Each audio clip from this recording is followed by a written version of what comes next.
Assalamualaikum warahmatullahi wabarakatuh. Perkenalkan, nama saya Muhaimin Nurdin dengan NPM 2017-051070. Di sini saya bersama rekan-rekan saya yang bernama Syahril Fajri Pratama dengan NPM 2057-051017 dan juga Joy Hatinaga dengan NPM 2017-051050. Jadi di sini kami ingin menjelaskan materi mengenai pemrosesan data terdistribusi, yaitu mencadangkan database MySQL secara berkala. Materi ini dibimbing oleh Pak Aristoteles, SSI, MSI. Kemudian untuk pengertian, jadi MySQL dan MariaDB merupakan salah satu provider database yang paling banyak digunakan. MySQL ataupun MariaDB sering digunakan untuk sebagai jasa share hosting di Indonesia dan umumnya digunakan secara default. Dalam situs maupun aplikasi web yang sangat besar, data yang tersimpan dalam database merupakan aset yang sangat berharga dan disarankan untuk di-backup untuk menghindari sesuatu yang tidak diinginkan. Misalnya seperti database korup, hilang, terhapus, ataupun diretas, ataupun dimanipulasi oleh seseorang dengan sembarangan. Untuk membackup data bukanlah hanya sekali dilakukan, namun dilakukan secara berkala. Untuk melakukan pencadangan atau pembackupan data dapat dilakukan dengan dua cara yang sangat mudah. Yang pertama adalah task schedule, yang kedua adalah SQL backup and FTP. Untuk langkah-langkahnya akan dijalankan oleh rekan-rekan saya yang lain. Untuk task schedule akan dilakukan oleh Joy Hatsinaga. Padanya saya persilakan. Baik, saya akan mendemonstrasikan bagaimana cara membackup database secara berkala menggunakan text scheduler. Langsung saja kita mulai. Text scheduler itu akan kita gunakan sebagai sebuah sistem otomatis untuk merun sebuah program untuk membackup database kita. Jadi, pertama-tama sebelum kita membuat programnya, yang pastinya kita hidupkan dulu XAMPP kita. Pastikan Apache dan MySQL-nya itu dalam keadaan run, dalam keadaan running. Lalu kita tekan admin. Kita pilih yang mana yang ingin kita uh, backup. Ini saya akan pilih Unilah. Di sini banyak isinya. Jadi kita akan membackup database Unilah. Langsung saja kita buka text editor kita. Yang pertama itu kita perlu set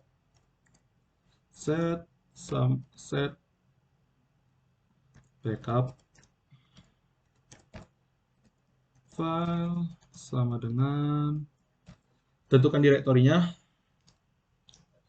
Tentukan direktorinya di mana. Kita akan buat di database formal kuliah semester 4 PDT. Lalu kita buat saja sini new folder itu backup. Backup databaseku. Yes, yes, yes. Namanya bebas. Kita buka, langsung saja kita kopas. Kita masukkan ke sini. Sebelum selesai, kita tambahkan nama filenya. Ini baru nama folder, maksudnya nama file. Nah, file kita buat saja misalnya uh, kau yang ku backup. Nah, baik. Selanjutnya kita di line selanjutnya itu perintah backupnya MySQL yaitu MySQL dump, lalu strip u, lalu nama username secara default exampp itu namanya root, lalu Ctrl P. Karena defaultnya kosong, passwordnya kosong, maka kita biarkan saja seperti itu. Lalu kita strip routines,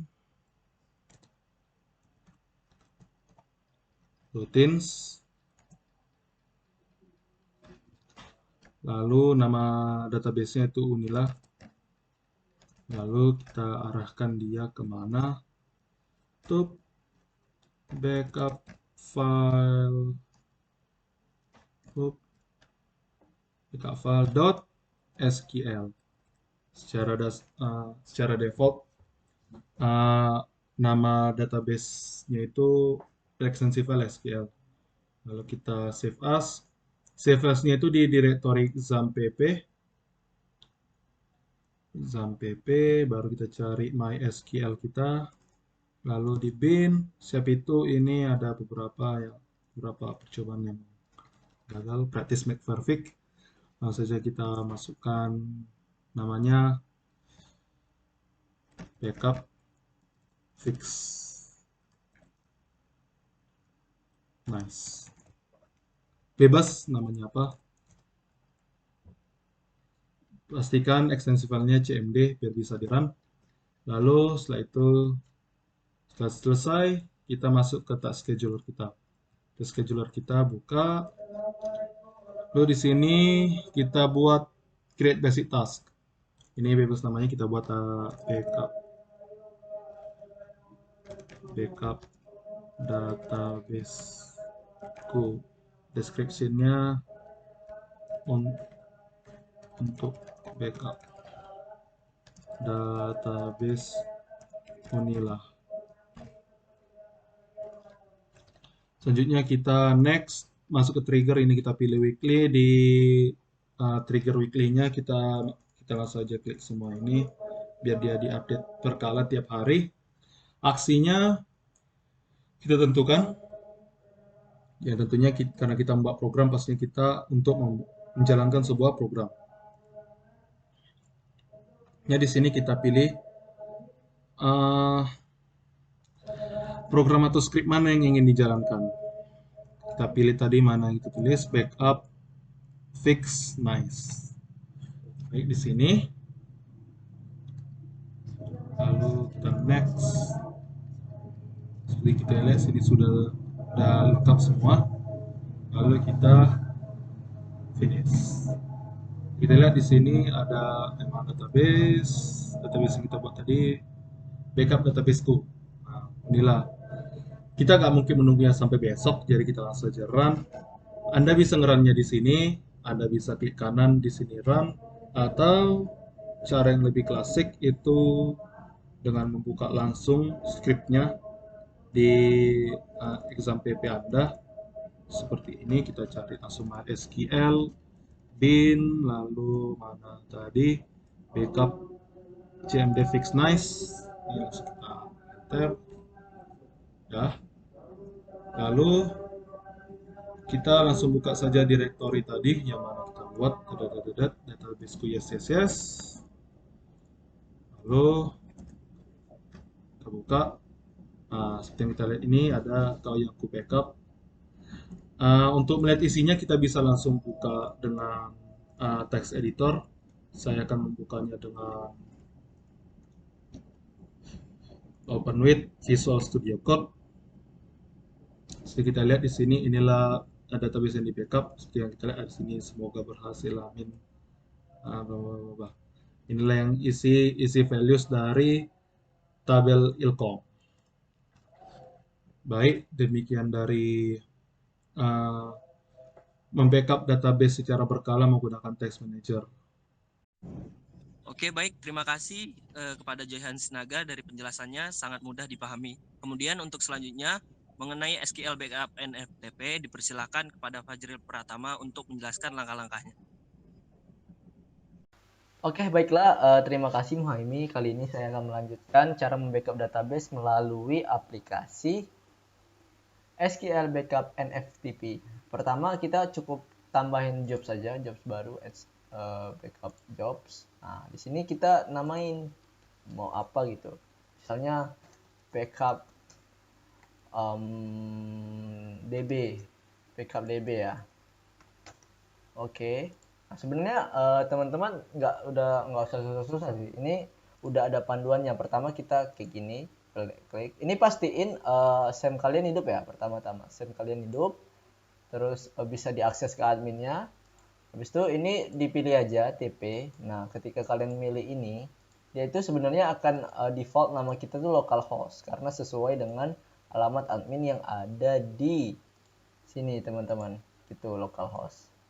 Tuh. Udah, kita balik lagi ke sini, kita tes connection dulu. Nah, ini udah connection sukses delete kan? Udah save and close, terus kita pilih database yang mau di backup.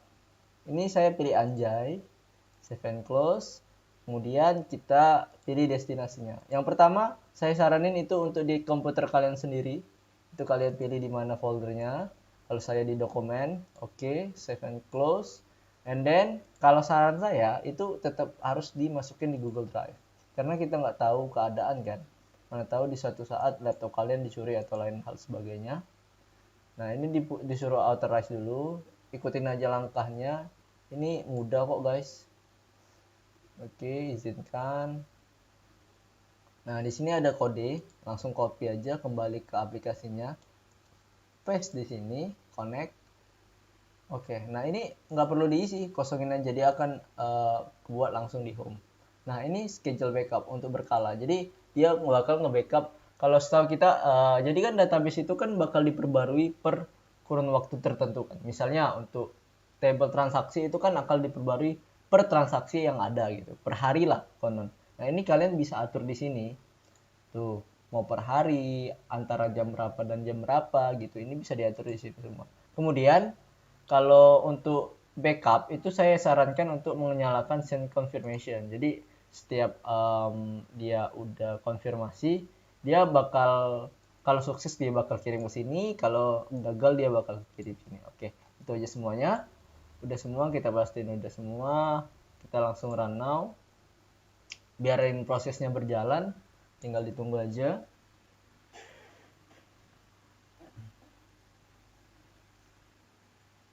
Ini tergantung database dan laptopnya ya. Ini udah selesai, kita close. Nah, kita cek di pertama di komputer kita dulu. Nih, ini udah ada kebuat. Ini tadi saya sempat coba satunya. Nih udah kebuat ya, udah kebuat. Terus kita cek di Google Drive kita. Google Drive kita apakah udah masuk? Bentar teman-teman. Ini juga udah masuk. Foldernya sama ya, sampai yang di sini. Kita cek yang di sini aja karena ini nggak perlu di-download lagi. Di dalamnya ada Anjay. Kita cek apakah value-nya sama. Kita lihat di sini. Ya. Pertama tabelnya pembayaran, betul namanya pembayaran. Kemudian di dalamnya ada ID sebagai primary. Betul, terus ada varchar nama. Value-nya 1 Syahril 2 Fajri. Oke, udah sama, kita close aja. Ini juga kita close. Berarti clear ya untuk masalah database yang di apa ya? Di backup. Oke. Sekarang kita pindah ke masalah confirmation email tadi. Nah, ini udah saya buka email yang sesuai saya isi. Kita refresh dulu. Nah, di sini udah ada sukses backup DB. Nah, ini keterangannya, kita kapan mulainya, oleh server siapa gitu kan. Sini sebenarnya log apa yang dikerjain oleh aplikasi database backup and FTP tadi. Jadi itu teman-teman sebenarnya keseluruhan dari cara nge-backup melalui SQL backup and FTP. Cukup simpel, cukup ikutin apa aja yang tersedia. Tools-toolsnya juga menarik, UI UX-nya juga sangat friendly untuk pengguna baru seperti kita. Mungkin sekian demo yang bisa saya sampaikan, lebih dan kurangnya saya mohon maaf. Saya kembalikan ke Muhammad. Terima kasih. Oke, untuk SQL Backup and FTP sudah dijelaskan oleh Fajri Pratama. Terima kasih penjelasannya, sangat mudah dipahami. Mungkin itu saja yang bisa kami sampaikan dan bisa kami jelaskan. Semoga mudah dipahami dan dimengerti. Kami akhiri. Wassalamualaikum warahmatullahi wabarakatuh. Terima kasih.